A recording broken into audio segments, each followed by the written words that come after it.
Do you like books? I mean, really, really like books? Then you're in the right place. Each week, your host, Sam Hankin, interviews the best of today's top-selling authors and the up-and-coming superstars of modern literature.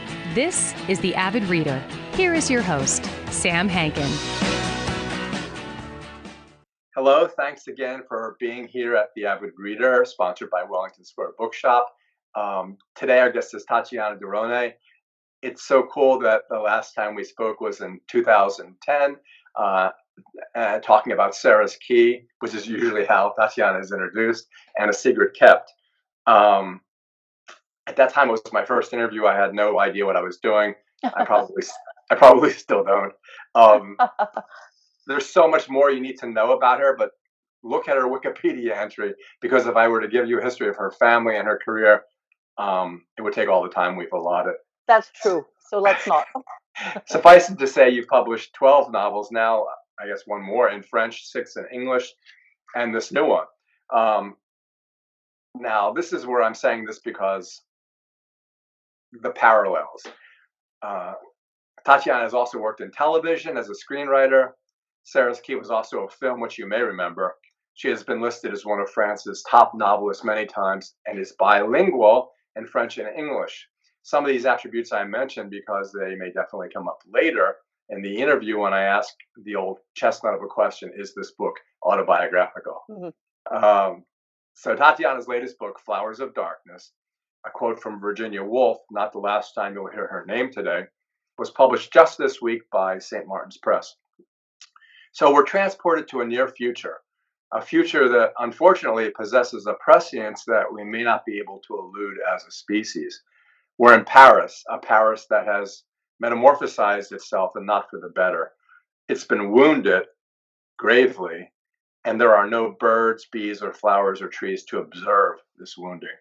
And Clarissa, our protagonist, is a writer, one who speaks both French and English fluently, and writes in that way as well. Whether she thinks in either language is a question that arises frequently for her and others.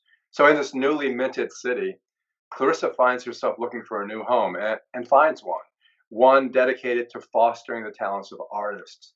And what could be better? Well, maybe so, maybe not. Clarissa loves spaces and houses, and she loves both Virginia Woolf and Romain Gary, and makes no bones about it. Both of whom, as you know, committed suicide, but in very different ways, with very different notes.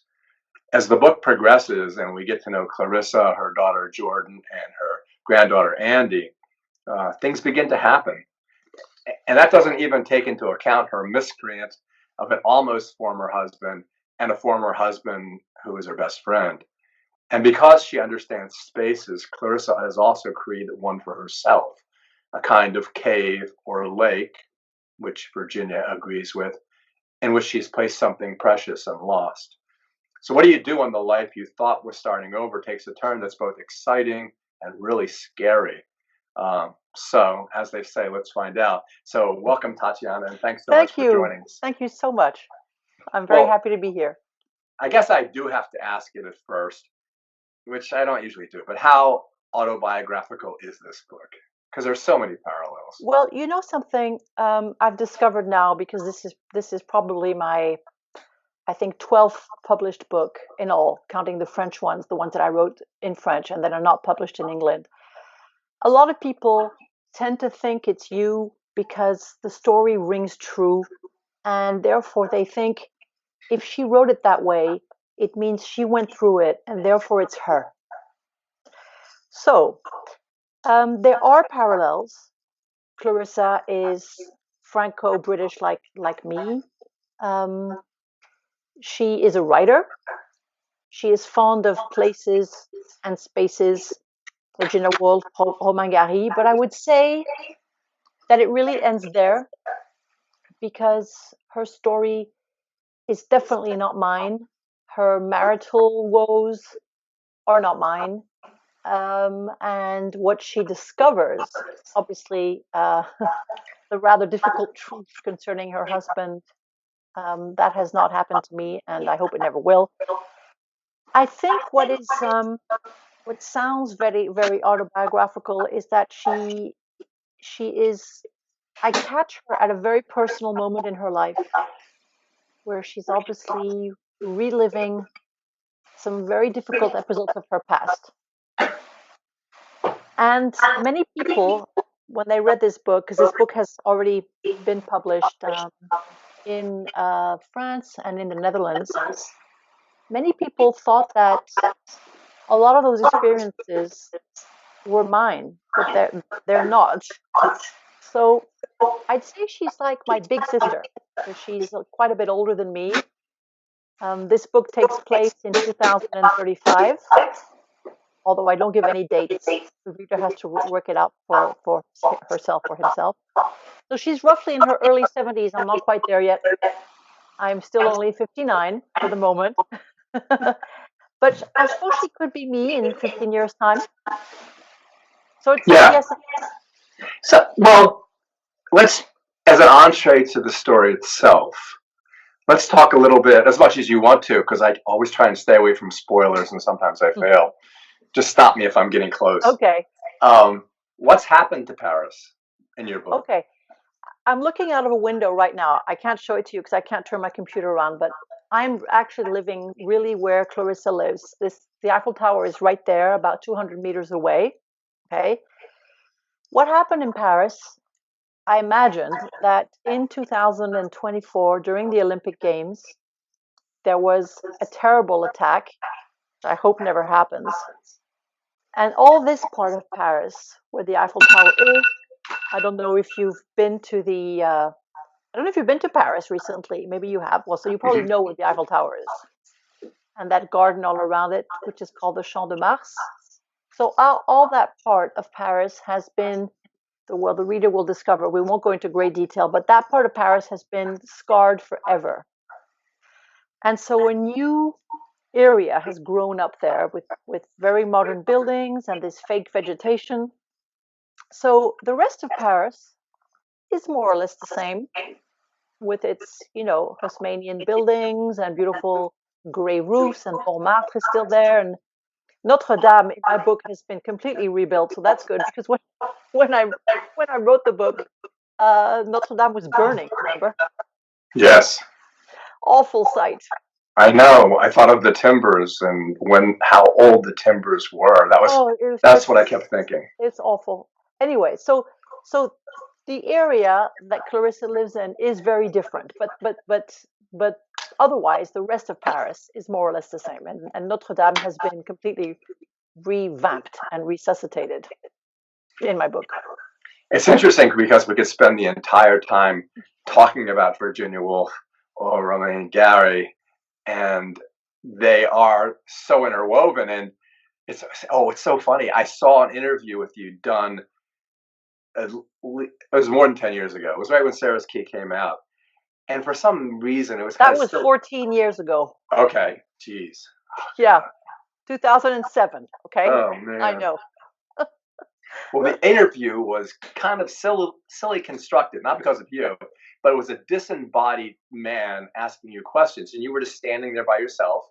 I mean, they said thank you, and he goes, would you talk about the book? And you say gladly. And it's just you standing there, and he keeps asking you questions, and it reminded me of when you were first, not you, Clarissa was first introduced to Mrs Dalloway, and it was like the same kind of questioning. And so what, eventually we'll talk about the epigraphs on the cover, but tell us who Mrs Dalloway is in literature and who Mrs Dalloway is in your book. With pleasure. Mrs Dalloway is the heroine of a beautiful novel by Virginia Woolf, which was published, I think, in 1925, something like that. Yeah. And Mrs Dalloway is getting ready for a party, and she goes, and the book begins with her going to choose the flowers herself, and that very famous first sentence, Mrs Dalloway said she would choose the flowers herself. Anyway, Virginia Woolf follows Clarissa Dalloway's entire life in just one day. everything. That's the incredible power of the stream of consciousness. We see Clarissa Dalloway's life unfold in front of us in one entire day as she gets ready for this part. So why did I choose Mrs. Dalloway? Because Clarissa, my heroine, loves Virginia Woolf. And when she moves into this high-tech smart home in the Casa residence for artists that she has just been accepted in, she is told that she has a virtual assistant in her flat, and she has to find a name for this virtual assistant. And she immediately thinks of calling it Mrs. Dalloway, and then she chooses a lovely voice with a very British accent, which I can put on if you want me to. But little does she know that this virtual assistant, this Mrs. Dalloway, is going to be much, much more than a voice answering her every beck and call, for example, put the kettle on, read my emails,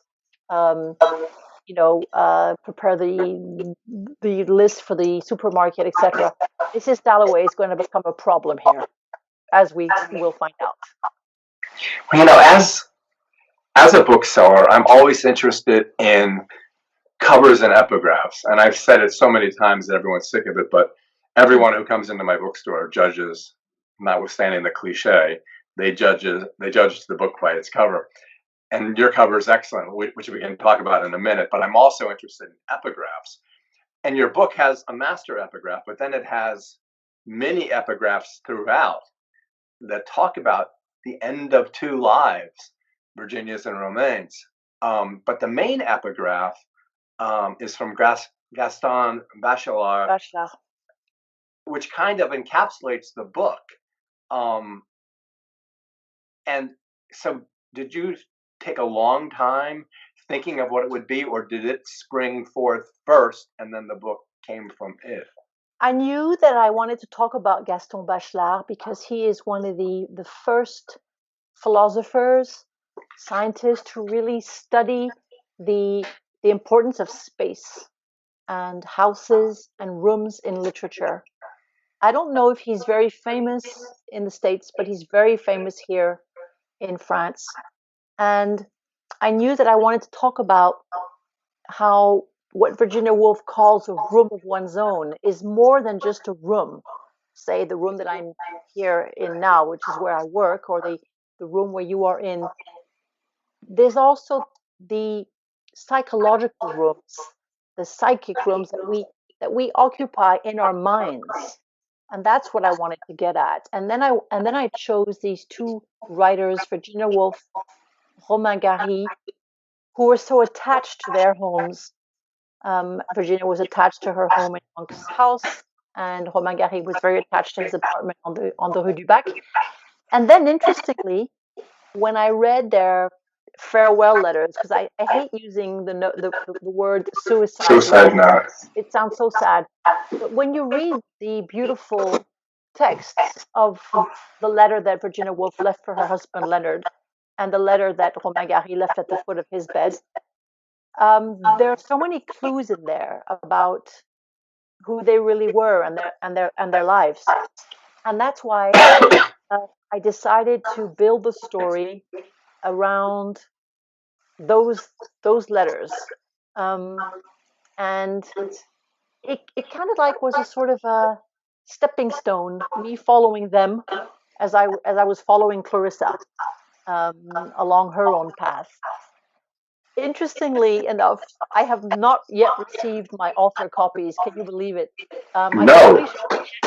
I can only show you the French edition, which has a very different. Oh, yeah. Very different copy, a very different look, which is called Les Fleurs de l'Ombre. So this is, as you know, a book that I wrote in French and in English at the same time, which was a rather interesting, but I don't think I'll do it again. I don't think I'll write a book at the same time in the two languages. Clarissa did, and Clarissa did too. Yeah, I think it kind of drove me crazy. I have the cover. I don't have the cover either because you sent me a NetGalley, but I've seen the cover. I should have printed it out. The cover in America Oh no, I've seen it. Of course, I've seen it. And yesterday I did an event online, and it's just that the books are stuck somewhere, as you know. oh Everything yeah, is I closed know. down because of the COVID. So I think my publishers have sent me the books, but they're just not here. So I'm so sad. I'd love to see it. It looks beautiful. I I I can love just it. well, you can describe it, but I can describe it too. It's interesting because it's somewhat paradoxical. I can bring it up on my Okay, iPad. We can do that. It's a very beautiful cover. I I'm love glad it. that I like it actually much more than the French cover. Me The too. the art director knows that I'm very fond of blue, so he or she wanted to work on something that was close to my favorite color. And here it goes. It looks like this. Here we go. Yes. And the interesting thing is, it It is doesn't look like the room that she has, no, it ex- doesn't. except for the curvilinear part in the lower left corner, which gives you an idea of what you think the house looks like. And in the mirror, the picture of the woman looks kind of like you. I know it's very strange. It does, although my hair now is more silver. But Um, the but style of the hair, but I think that you're right. I think that the I tried to point out that I thought that the picture was perhaps wasn't too modern enough, but they wanted to give it a Parisian touch, a French touch, and yeah, it had to be a little bit vintage. It is very pretty. I am very fond of it. I think it's beautifully done, and I can't wait to get the book, yeah, which it's is and it which will is taking be its time.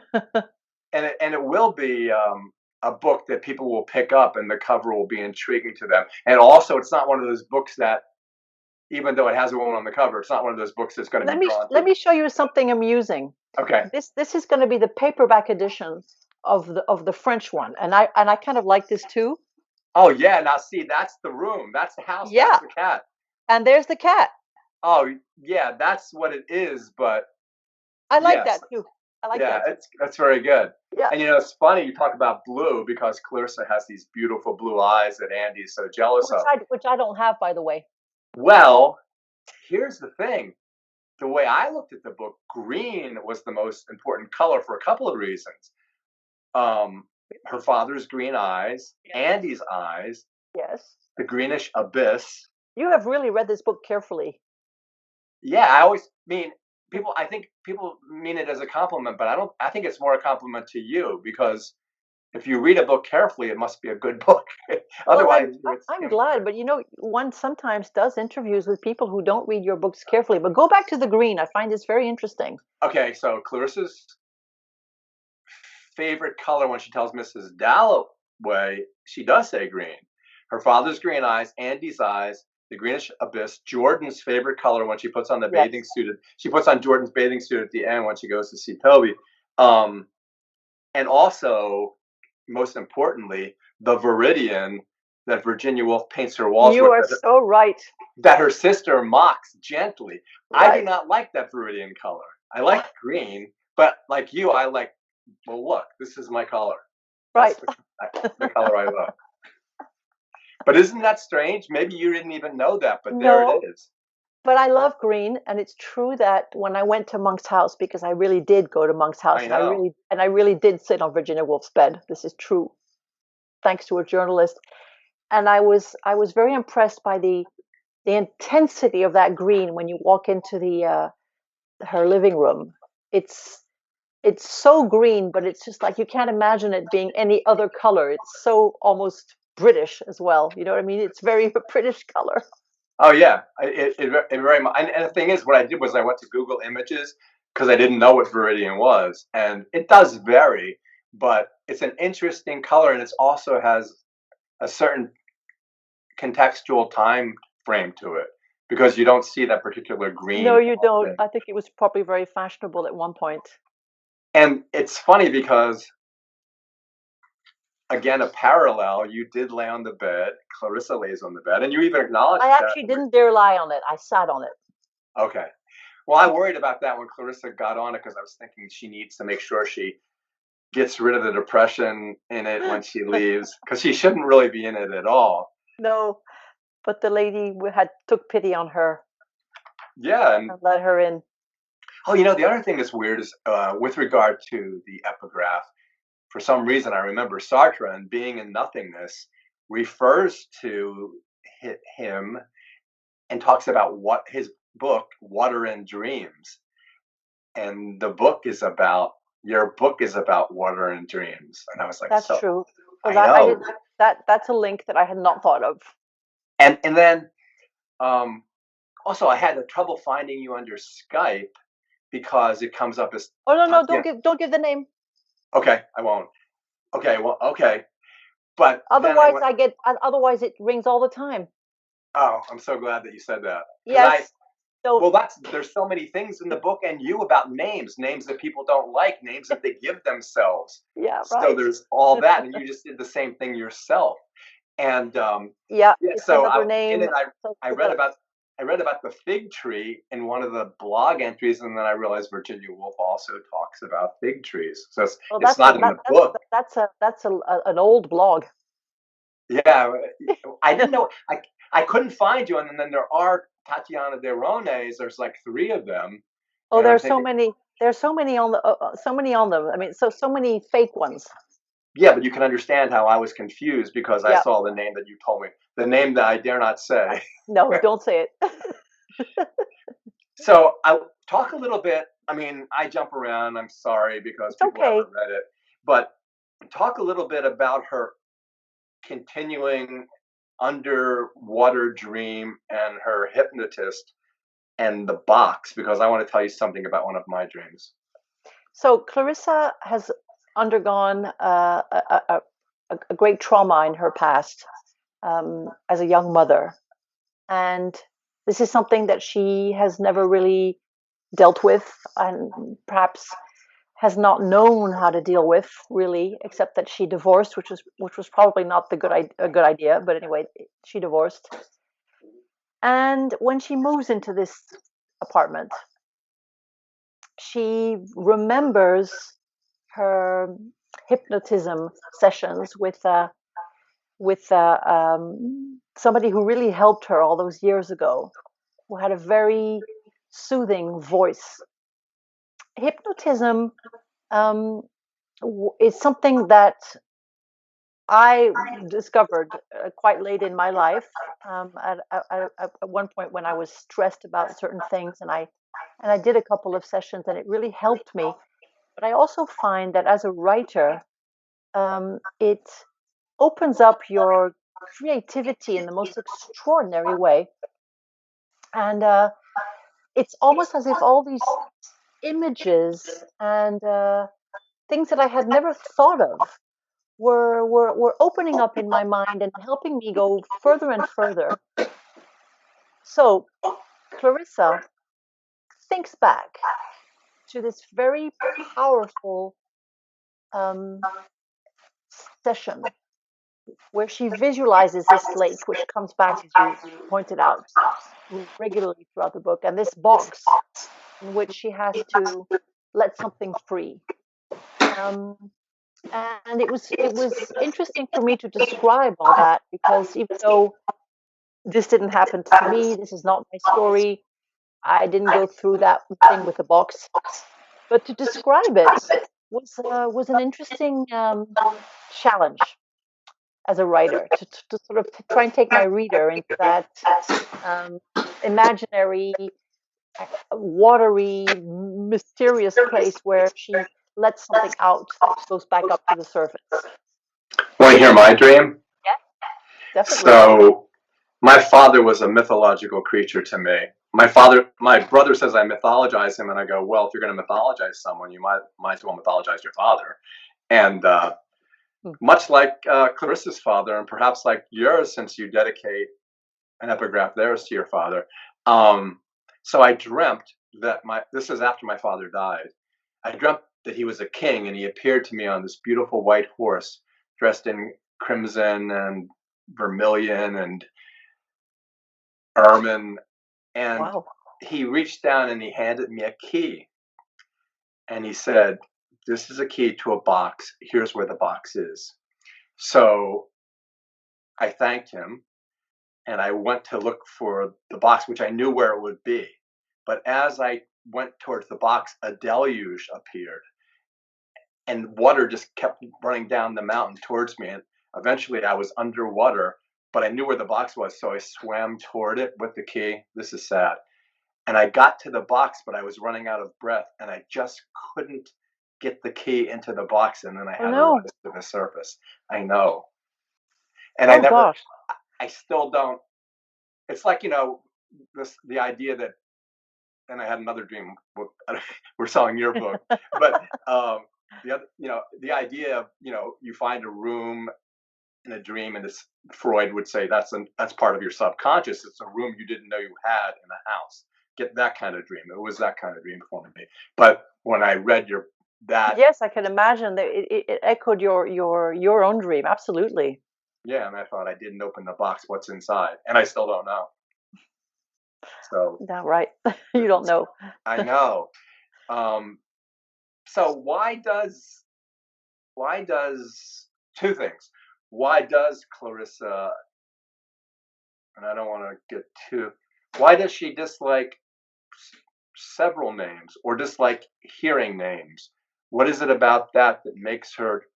And then she takes names from those people that she loves, admires. Yes, we don't know her real name. No, we don't. We learn one name. A bit like my dear Daphne du Maurier, if you remember Rebecca. We don't know the heroine's name. Mrs. De Winter, number 2, we don't know her name.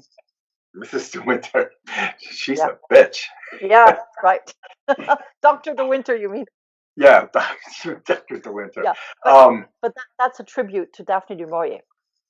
Yeah, it's like because Maxime de Winter is Rebecca's husband, and so the second wife, we don't know her name. So Clarissa, we don't know her first name. We only know her pen name, what we call in French her nom de plume. We know her husband's names, but we don't know her name, and that was a way of sort of I guess really showing that she comes into her own because she's a writer. She doesn't use her father's name. She doesn't use her husband's name. She doesn't use a maiden name.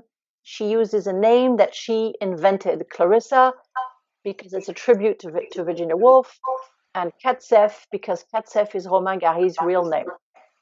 And in the farewell notes, as you say, the first, I think, is some small solace to Leonard, because the fact that you didn't find the body for 3 weeks and all that was horrible, and he finds her staff, her cane.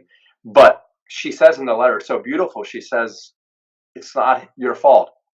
No one could have made me happier than you. Yes, it's such a heartbreaking letter. And then she says, look, I can't even write this. But she does. But then Roman's note is like, it's not the same. It's kind of like, but he gives away his name. He gives his name away in that note. And he also says, which is a sidelight, but it's interesting because I'm not doing this because of Jean Seberg. I'm not doing this because of my wife. Yeah, exactly. But she was treated so horribly by the FBI and by... Yes, that's a terrible story. It's true that I think American readers would know who Romain Gary was because of his link to Jean Seberg, obviously, which was a terrible story when you think of it. We don't have to go off on that. That'll take too long. Yeah, okay. But I just hate J. Edgar Hoover, and he's screwed even John Lennon's life. Anyway, so so do you? I mean, you take a lot of the characters in the book, and this is actually the crux of the book, which I won't spoil. But when you write, when many of the people write or do things in the book, they do it in 2 different languages. Yes. And I was wondering, well, in the book, you have conversations with several people in which you ask them, they ask you. But in your own life, as you say, the characters in the book do talk about how they do things. But the question that remains unanswered for many of them, if not all of them, is how do they think? Do they think in both languages, and when do they switch? How does that happen? Well, I think that the the fact when you're bilingual, meaning you've really grown up learning two languages at the same time, um, you don't know what language you think in or dream in. You just don't know. I have no idea what language my dreams are in. It's kind of sad actually to not remember that or to not know that. But I wanted to study that here for reasons that the reader will discover. Um, I wanted to discover. I wanted to try and dig into what really does being bilingual mean. Does this mean that you have to choose one language over the other? Does this mean that you feel more comfortable? At one point, there's this kind of fight between Jordan and Clarissa. Jordan is Clarissa's daughter, and they usually speak French. And because Clarissa is going through this trauma coming back and being convinced that she's being spied on, she's very sensitive and flies off the handle very easily. And therefore, she decides to speak to Jordan in English during this fight. And Jordan can't stand it because she's used to speaking to her mother in French. So it's kind of like a war of languages, which is something that I can really relate to. For example, I speak English to my mother, but French to my dad. I speak English to my brother and sister. I speak French to my husband. I speak English to my son and French to my daughter. It is strange, and I wish I. And it does make me envious, and I don't. I think it would make most people envious, but it's interesting because once again, that's a parallel. Whether you say it's autobiographical or not, there are some, and that is one. Yeah, that is definitely one.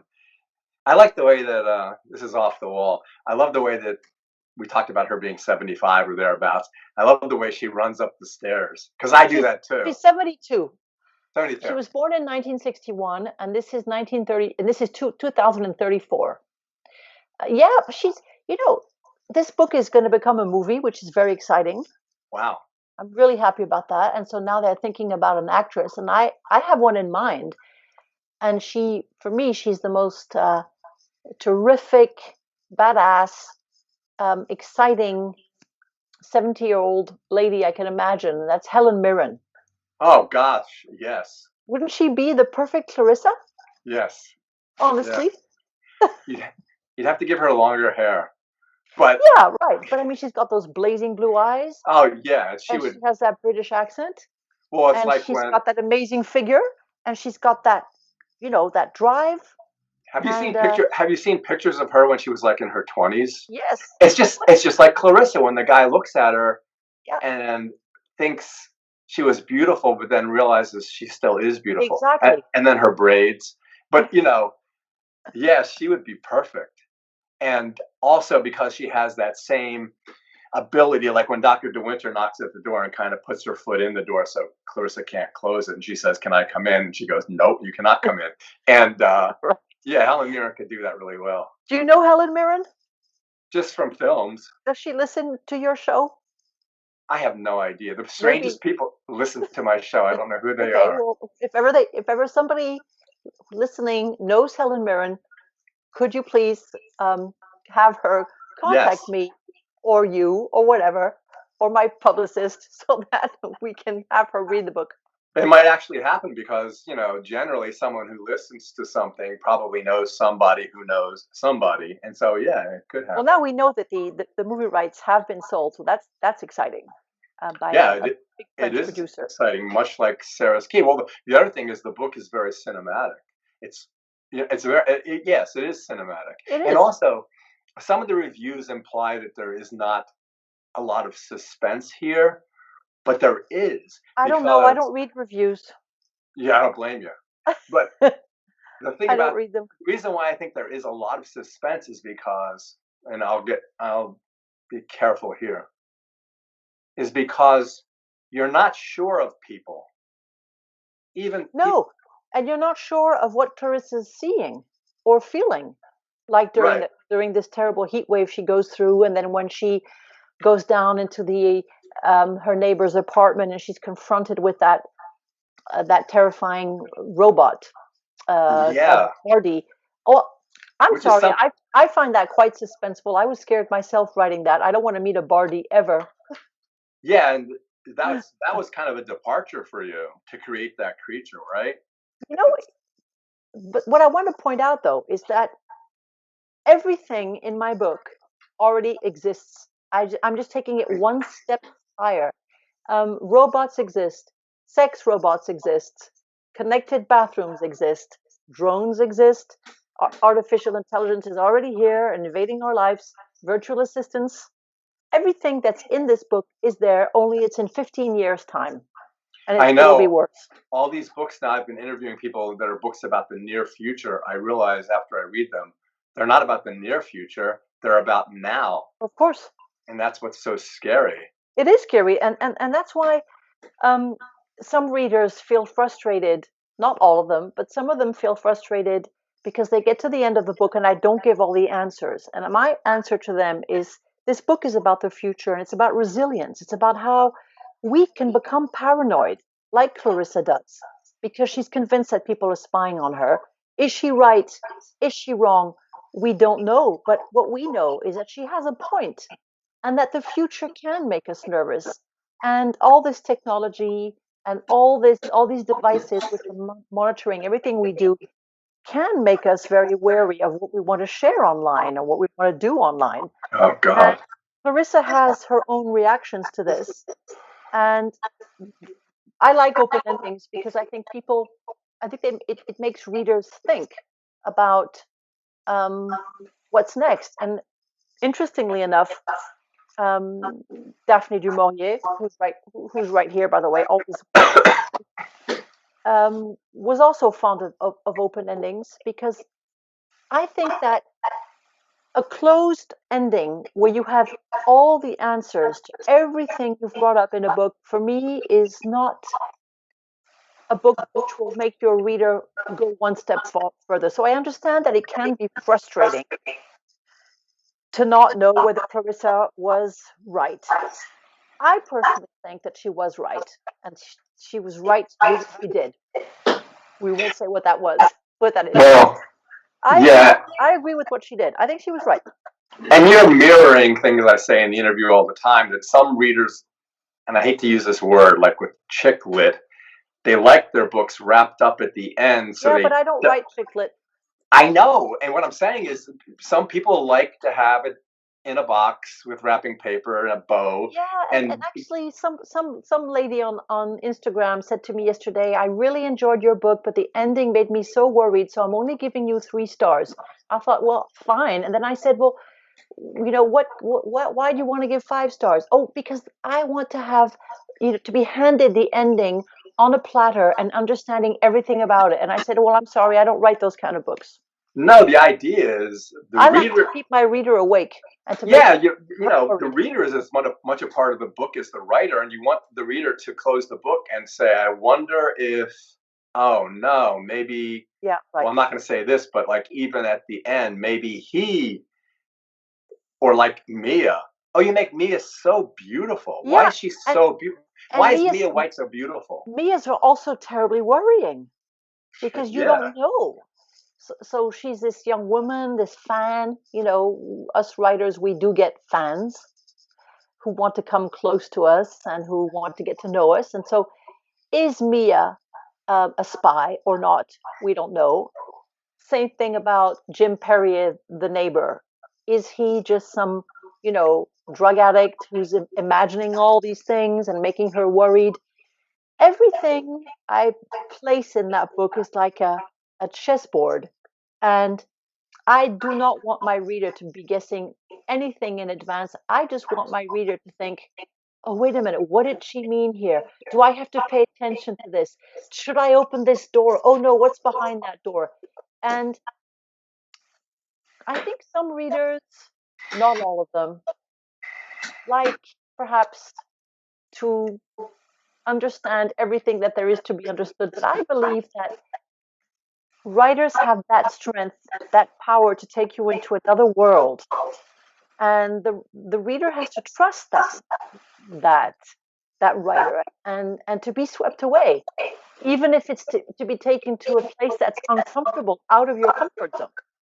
And the way you do it in subtle ways too. Well, one that's not as subtle as it could be would be at the fire alarm when she kind of Mia is whatever. You don't know.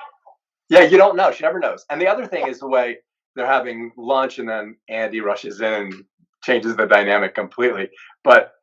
And Mia, there's this little bit of a look, just like Jordan has that little bit of a look, and Clarissa Yeah. goes, "I wonder why is she looking at me like that?" And of course, it's because the robot and Andy. Yeah. But yeah, those little things where you go, yeah, why?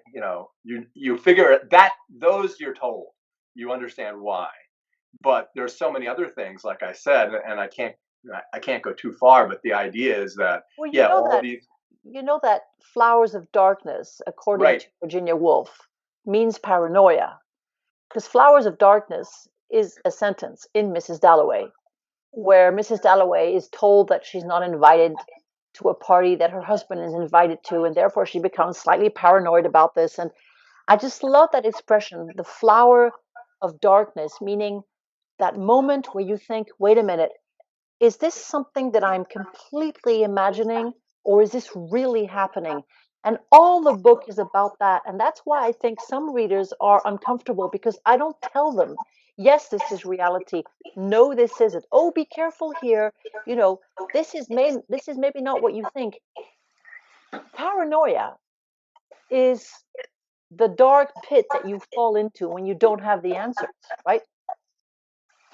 And I want my reader to feel paranoid. I felt paranoid for Clarissa from the very beginning of the book, and the initial entries with regard to, I'm getting real close here, the initial entries with regard to Virginia Woolf and Romaine. I'm thinking, oh, wait a minute, here's what they said. I wonder if this might be what happens.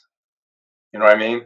Yes, because there's this mirroring between those two writers. Their shadows loom over the book. There's Clarissa's path, which is interwoven with her own past and her own experiences, of course, and then there's what she's heading to. And then little by little, the reader understands that she has allies, who her allies are. So, in a way, you could say that this is a woman's very personal voyage into this paranoia. And then, of course, there's something we have not talked about at all, which is really at the heart of the book, and we can't talk about it too much because we can't give things away. But there's the rather unpleasant revelation of her husband's infidelity. I'll say. Yeah, right. Yes. Well, somebody said to me, "Wow, you have so much imagination. Uh, does this even exist?" And I'm like, "Sorry, it does." Yeah. Yeah. Okay, we're not going to say what it is, but it does exist. Well, the other thing is she doesn't know which is worse. Exactly. And neither do I. Either do I. No, I don't know. All right, No, let's no, exactly. get away from there. Okay, let's turn that page. Okay. So, do you like cats? Actually, yes, I have I have I'm lucky to have my husband is not a cat person, unfortunately, but my son has a beautiful cat called Mistral, and my daughter has a beautiful cat called Nikita. And so Ooh. I'm kind of like their cat granny. And I love those cats, and I really wanted a cat to be in this story, because cats are such elegant, silent creatures. And the fact that they all of a sudden this cat like just freezes, and looks up at the ceiling when there's nothing to be seen. That really also is probably the first thing that triggers Clarissa's paranoia, the cat. Yeah, because she's not familiar with cats, she goes, "Well, look, is this normal behavior or?" And that's another thing that it gives you pause, no pun intended. It gives you pause because it's like, okay, is it because she doesn't know cats, or is this cat Right? like other cats and senses things that people don't? Um, yeah, it's funny. Cats, robots, um, who Francois is dallying with, Yes. um, uh, and the other thing is the brooch, the jewelry.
is that when you go up a library ladder, yes, you do find the book that you want, but you also find the book on either side.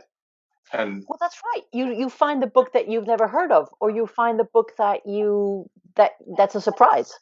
and it may and that may be the book that changes your life. Exactly. And that's why you guys are so precious. Thank you. Well, that's for a being good way here. to end it, with a compliment Yes, to me. absolutely. So, Merci beaucoup. so call your husband back, I and will. I don't want to wait another 10 years, but if I do and I'm in a wheelchair, I will Oh, still please. look fit, because You look can't. wonderful. So do you. You don't look any different than any of the interviews that I looked at from Oh, the thank you. publishing. I have changed, but I mean, You're still c'est la vie. you're still running upstairs. I I'm still am running actually. upstairs. I live on the 7th floor, and I don't take the elevator. Likewise, at our building, my two brothers and I have this business, and we are the only 3 people who do not take the elevator, and I admire all of us for that. Okay. Well, I'm Okay.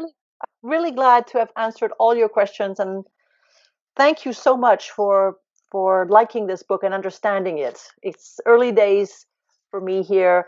Okay, it's had its career in France, it's had its career in the Netherlands, but it's also great to know that it's coming out in the States despite the pandemic, and Yeah, that you read it so carefully. 2 days ago, and it was on the back bookshelf, with a warning: "Do not put this out before." And I always think, what if I put it out? Am I going to get arrested? So sometimes I do. Sorry. I, but, I just think, well, it's here. Let's just put it Oh, well, out. thank you so much. You're Really, it welcome. was a great pleasure answering. And do let me know when this is up so I can share it on my Facebook page and Twitter page and whatever. Okay, I will do Social so. media. All right, Merci Tatiana, thank you beaucoup. so much. Au revoir. Au revoir. Thank you. Bye. Bye-bye.